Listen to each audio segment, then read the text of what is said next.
سعید ابن مسیب کو جنات نے ایک دعا سکھائی.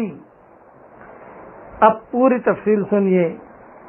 حضرت سعید ابن مسیب رحمۃ اللہ علیہ فرماتے تھے کہ میں ایک مرتبہ مسجد میں آرام کر رہا تھا، اچانک غیب سے آواز آئی، اے سعید، مندرجہ ذیل کلمات پڑھ کر تو جو دعا مانگے گا اللہ تعالی دعا قبول کرے گا. پڑھیے، آپ لوگ بھی میرے ساتھ پڑھیے. یہ جنات نے انہیں دعا سکھائی تھی، ہاتف غیبی نے. میرے ساتھ پڑھیے. اللہم انک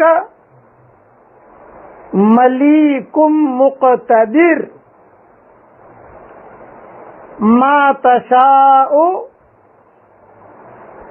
من امر یکون. تو سعید ابن مسیب رحمۃ اللہ علیہ فرماتے تھے کہ ان جملوں کے بعد میں نے جو بھی دعا مانگی ہے وہ قبول ہوئی ہے. اور جتنے بھی مفسرین جنہوں نے تفسیریں لکھی ہیں، یہ پوری تفصیل جو میں بیان کر رہا ہوں میری کتاب بکھرے موتی جلد اول صفحہ 108 صفحہ 109 پر موجود ہے، اور اوپر کی کتابوں میں روح المعانی وغیرہ میں بھی موجود ہے. جتنے بھی مفسرین جنہوں نے یہ قصہ لکھا ہے اپنی اپنی ترتیب سے، ہر ایک نے یہ کہا ہے کہ میں نے بھی اس کے پڑھنے کے بعد جو دعا مانگی وہ دعا اللہ نے قبول کی. اور بندہ محمد یونس پالم پوری اپنے لیے یہ دعا مانگتا ہے، اللہم انک ملیک مقتدر ما تشاء من امر یکون فاسعدنی فی الدارین وکلی ولا تکن علی وآتنی فی الدنیا حسنہ وفی الآخرۃ حسنہ وقنی عذاب النار. یہ عربی میں نے کہہ دیا. مذکورہ دعا اللہ تعالیٰ میرے لیے، بیوی بچوں کے لیے اور پوری امت کے لیے قبول فرمائے. آپ کے لیے بھی میں نے مانگ لی مذکورہ دعا کہ اللہ تعالیٰ سب کے لیے دعائیں قبول فرمائے عافیت کے ساتھ.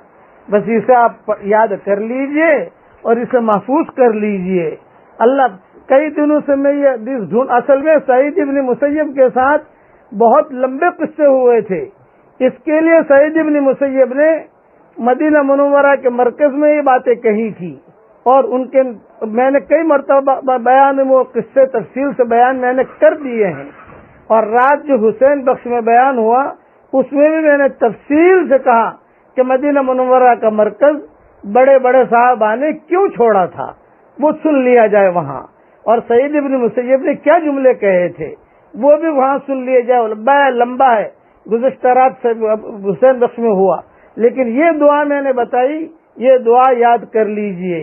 پھر بھی ایک مرتبہ پڑھا رہا ہوں. سعید ابن مسیب کو جناتوں نے فتنوں کے زمانے میں یہ دعا سکھائی تھی اور کہا تھا کہ سعید تو یہ دعا مانگا کر تیری پریشانیاں دور ہوگی. اب پھر سے پڑھ لیجئے میرے ساتھ. اللہم انک ملیک مقتدر ما تشاء من امر یکون. جتنے مفسرین نے یہ قصے لکھے ہیں ہر ایک نے اس کے پیچھے نیچے لکھا ہے کہ میرا تجربہ ہے، میں نے بھی دعا مانگی قبول ہوئی. اور خود میرا بھی تجربہ ہے محمد یونس پالم پوری کا کہ پہلی جلد جب لکھ رہا تھا یہ دعائیں میں نے لکھی تھی. اب تو 12 جلد تک معاملہ پہنچ گیا الحمدللہ، قرآن کا ترجمہ بھی آ گیا الحمدللہ. میں نے بھی اس کے پڑھنے کے بعد جو دعا مانگی وہ دعا قبول ہو گئی الحمدللہ. امیجز بنا کر بھیج دوں گا، اسے محفوظ کر لیجئے.